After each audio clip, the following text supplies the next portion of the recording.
আমি কিন্তু পড়ালেখা করে একটা চাকরি ভালোই আমি জুটাইতে পারতাম। আমি ভালোই ভাবে জীবনযাপন করতে পারতাম। বাংলাদেশে প্রথম সারির একটা চাকরিজীবী হতে পারতাম। আমি সেটা করিনি। আমি জনগণের জন্য কথা বলবো বলে, জনগণের কণ্ঠ দিয়ে কথা বলবো বলে। সেই জনগণের আমি সত্য মিথ্যা এসব বুঝি না। জনগণের ভয়েসকে রাইজ করতে গিয়ে আমি বারবার সমস্যায় পড়ি। এবং আমি যতটা ঠান্ডা মস্তিষ্কে কথা বলার আমি বলার চেষ্টা করি। তারপরে আমি আমার দুঃখটা এই জায়গায় যে যার জন্য চুরি করা সে যদি চোর বলে আমার আর কিছু বলার থাকে না। আমি কাজ করি কাদের নিয়ে? জনগণকে নিয়ে। আমি কোনোদিন টাকা পয়সার হিসেব করি নাই।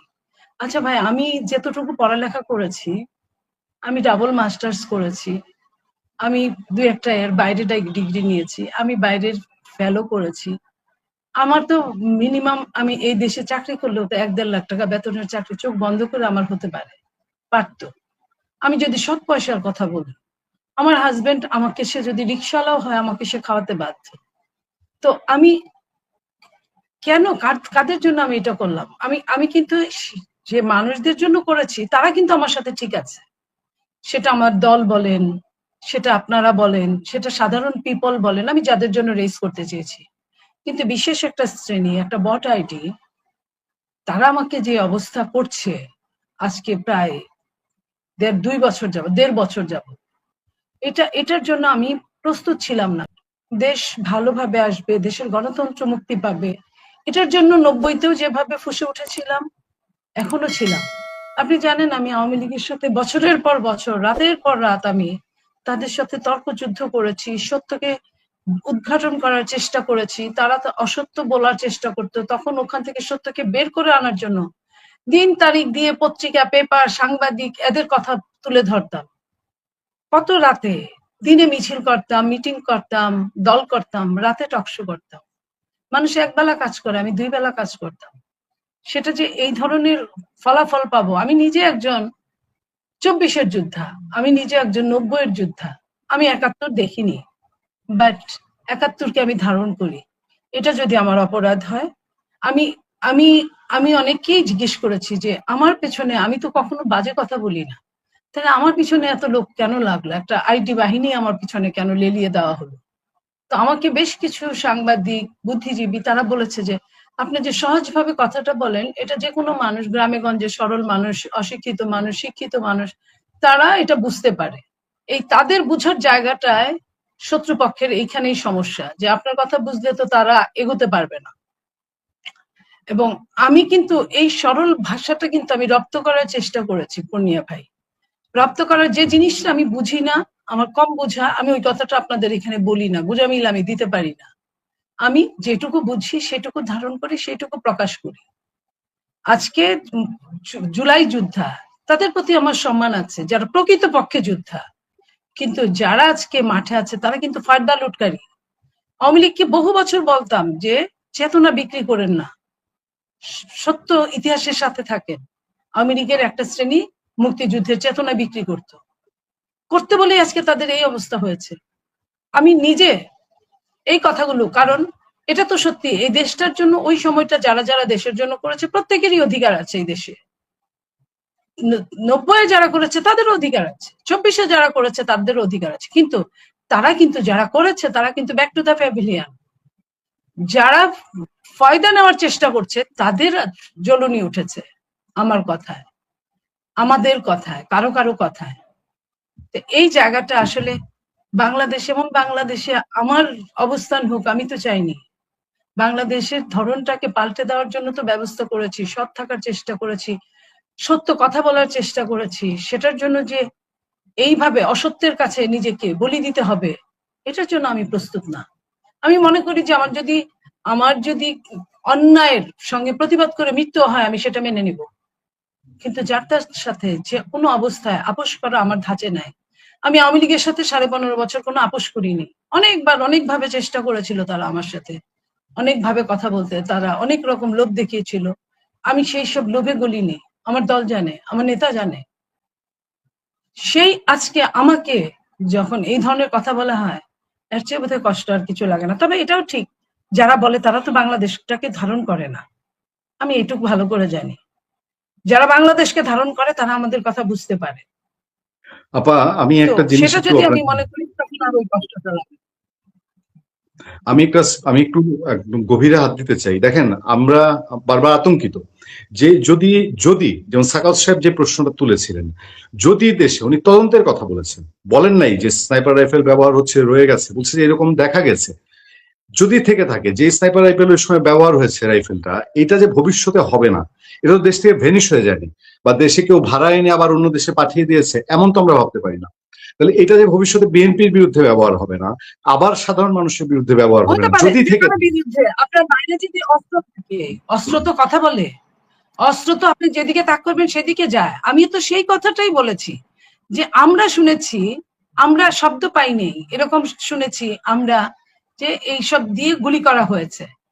তো এইসব দিয়ে যদি গুলি করা হয় তাহলে অকেশনালি পুলিশের কাছে আমরা এটা দেখিনি, অকেশনালি। এখন আভ্যন্তরীণ ভাবে এসেছে কিনা আমি জানি না।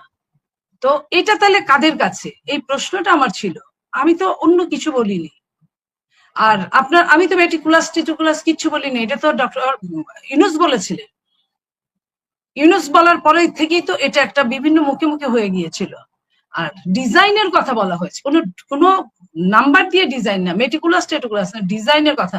আচ্ছা আপনি বলেন, ডিজাইন ছাড়া, কোনো প্ল্যান করা ছাড়া কোনো যুদ্ধ করা যায়? কোনো প্ল্যান করা ছাড়া কাউকে মারা যায়? কোনো প্ল্যান করা ছাড়া কাউকে আহত করা যায়? আমি এই কথাগুলো, আমি যোদ্ধাদের পক্ষ হয়ে কথা বলেছি যে তাদের যারা মারলো, তারা কারা? তারা ষড়যন্ত্রকারী। এটা তো এটা তো আসলে বলার কোনো অপেক্ষা থাকে না। আমরা তদন্তের কথাই তো বলছি যে এটা বের করুক, এটা কিভাবে হলো, এই প্রশ্নটা, প্রশ্নবোধক চিহ্ন, এটা কিভাবে হলো। তো এইটা আপনি ধরেন একবার বলেছেন, আপনি আবার বলেন, এগেইন বলেন, সমস্যা তো নাই। সেইখানে এটার সাথে আমার নেগেটিভনেস এর সম্পর্কটা আসলো কোথা থেকে? আমি না স্তম্ভিত হয়ে যাই এইসব গালি শুনলে, যে এটা ফুরফুর করে কি বের হচ্ছে এগুলো। এগুলো যে গালি আমি তাও জানতাম না, কারণ এইভাবে যে যে শব্দগুলো তারা ব্যবহার করে, আমি কিন্তু গ্রামের মেয়ে, গালি আমিও জানি। না দিতে পারলেও গালি যে শুনি নাই তা কিন্তু না। রাস্তাঘাটে বচ্চা হলে কি কি বলে, রিক্সাওয়ালা, কাজের লোক, কি খুস্তি গায়, আপনিও জানেন আমিও জানি। বাট তাদের ওই গালির মধ্যেও এই গালিগুলো পড়ে না। কি অভিনব গালি! এবং এটা যে অশ্লীলতার যে জিনিসগুলো আপনি কখনো শুনেন নাই, এবং সেটা যদি নেগেটিভ ভাবে বলা হয়, সেটা কিন্তু ভীষণ অশ্লীল মনে হয়। সেই অশ্লীলতা আমি তাদের মুখের গালিগুলো দেখি আর নিজের সন্তানদের মাপি মনে মনে। বাইরে প্রকাশ করতে লজ্জা লাগে, ভয় লাগে যে এরাও যদি আবার এমন হয়ে যায়। আমি দেখি যে আমি আমি আমার ঘরে আমি জানি আমার বাচ্চারা একটা তার কেয়ারটেকারকে একটা জোরে শব্দ করে কথা বলতে লজ্জা পায়, অপমানিত বোধ করে, এবং সে এটাকে ম্যানারলেস মনে করে। সেইখানে ওদেরই তো সমবয়সী তারা। তাহলে এটা হয় কিভাবে? ওই যে আপনি বললেন পারিবারিক শিক্ষা, এটা কিন্তু একটা বিরাট জিনিস। এই জায়গাটা আপনি, আমি কিন্তু এটা বলবো যে পারিবারিক শিক্ষায় শিক্ষিত কেউ গালি দিতে পারে না, নেভার এন্ড নেভার। আমি এই এই পরিবেশটা থেকে মুক্ত হতে চাই।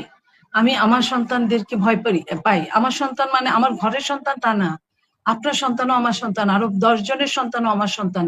যদি আমি এদের জন্য কাজ করি তাহলে তো আমার এরকমই মনে হবে, একটা সন্তানের জন্য বিপথে না যায়।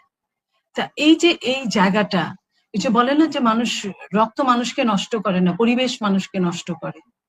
সেই এই কি পরিবেশের মধ্যে আমাদের দিন যাচ্ছে আমরা জানি না। আমি শুধু এটুকু বলতে চাই যে গুণীজনরা বা ধর্ম যা বলে মাঝে মাঝে এটা একদম সত্যি কথা বলে। ইসলামে যেমন বলা আছে যে কিয়ামতের আগে ঘাট অঘাট হবে, অঘাট ঘাট হবে। আমি না ছোটবেলা এই কথাটা আমি কয়েকবার আমার মায়ের কাছে শুনতাম। আমার এখন এটা মুখ সামনে জল করে, তাহলে কি আমার খুব সন্নিকটে, খুব নিকটবর্তী। নইলে এই টাইপের, আমার বয়স তো একদম কম হয় নাই। আমি তো অনেকগুলো সরকারকে দেখেছি, বেশ 4-5টা সরকারকে দেখেছি, কাউকে কাউকে এগেইন এন্ড এগেইন দেখেছি, অনেক গালাগালি দেখেছি, অনেক আন্দোলন দেখেছি, এরশাদের বিরুদ্ধে কিভাবে ফুসে উঠেছিল বাংলাদেশ দেখেছি। আমি সেইখানে রুশ ভারতের দালালেরা হুঁশিয়ার সাবধান এইসব স্লোগানে বড় হয়েছি। আমি বিশ্ববিদ্যালয় কলেজগুলোতে চিকা মারা দেখে বড় হয়েছি, যেটাকে আমরা এখন গ্রাফিতি বলে, কি কি বলে, আমরা চিকা মারা বলতাম, আপনি নিশ্চয়ই মনে আছে। আমি এরশাদ বিরোধী এইসব, আন্দোলন। হ্যাঁ এইসব দেখে, হ্যাঁ এইসব দেখে বড় হয়েছি। আমি এইখানে এই এই শব্দগুলোর, এই শব্দগুলোর আমি ডিকশনারি তো বাংলা ডিকশনারি তো অনেক সময় এই শব্দগুলো ওইভাবে আসে না। আমি কিভাবে বলবো যে আমি আমি অসুস্থ হয়ে যাই এই শব্দগুলো।